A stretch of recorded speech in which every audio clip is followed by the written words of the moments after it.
మా అమ్మ చెప్తూనే ఉంది. "అగడబట్టిన దాంట్లక ఆ ప్యాన్‌లకేం తినకే" అని చెప్పి. ఇంటానా? మనకు అగడెక్క గదా! అందులోకెనే తిందామని ట్రై చేసిన. ఆ ఫోర్క్‌కి ఎంత గుచ్చినా సరే వస్తలేదు.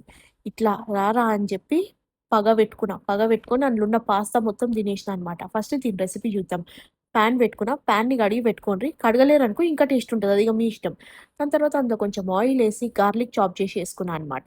ఉట్టి గార్లిక్ ఎయాలా, మళ్ళీ జింజర్ ఏస్తా అంటే బాగోదు. ఓన్లీ గార్లిక్ ఏసి అది మంచిగా లైట్ ఫ్రై అయిన తర్వాత ఇందులో టొమాటో ప్యూరీ వేసుకోవాలనమాట. టొమాటోస్‌ని ఆల్రెడీ బాయిల్ చేసి దాని మీద నుండి పీల్ మొత్తం తీసేసి అప్పుడు ప్యూరీ చేసుకున్నా అనమాట.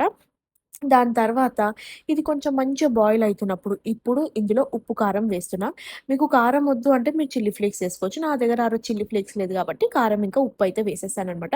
ఇది ఇప్పుడు మంచిగా బాయిల్ అయితున్నప్పుడు ఇప్పుడు ఇందులోకి మనము టొమాటో సాస్ ఇంకా మయోనీస్ వేయాలి అనమాట. దాంతో పాటు సారీ మర్చిపోయినా ఆరిగానో గూడా వేయాలి. ఇప్పుడు ఆరిగానో వేసిన తర్వాత మస్త్ అంటే మస్తు ఫ్లేవరొస్తది. మాకు మయోనీస్ వద్దు, అందులో ఆయిల్ ఉంటది అనుకుంటే మాత్రం మీరు ఫ్రెష్ క్రీమ్ వేసుకోవచ్చు. ఇంకా అది గూడా వద్దంటే ఇక మీ ఇష్టం. అలానే క్రీమీస్ పాస్తా గాకుండా నార్మల్ పాస్తా ఎంజాయ్ జేసుకోవచ్చు. ఇప్పుడు బాయిల్ చేసిన పాస్తా అయితే వేసేసుకుందాం. పాస్తా ఆల్రెడీ బాయిల్ చేసేటప్పుడు సాల్ట్ వేసాను గాబట్టి, సాల్ట్ కొంచెం జాగ్రత్తగా చూసయితే వేసుకున్నా అనమాట. ఇప్పుడు పాస్తా మంచిగా వేసి ఇందులో కలిపేయాలి. దాంతో పాటు ఇందులో ఒక మంచి అండ్ మోస్ట్ ఇంపార్టెంట్ ఇంగ్రీడియెంట్ అనమాట. అది వేస్తే టేస్ట్ ఒక లెవెల్‌లో ఉంటది. వేయకపోతే యావరేజ్‌గా ఉంటదనమాట. అదే క్యాప్సికమ్.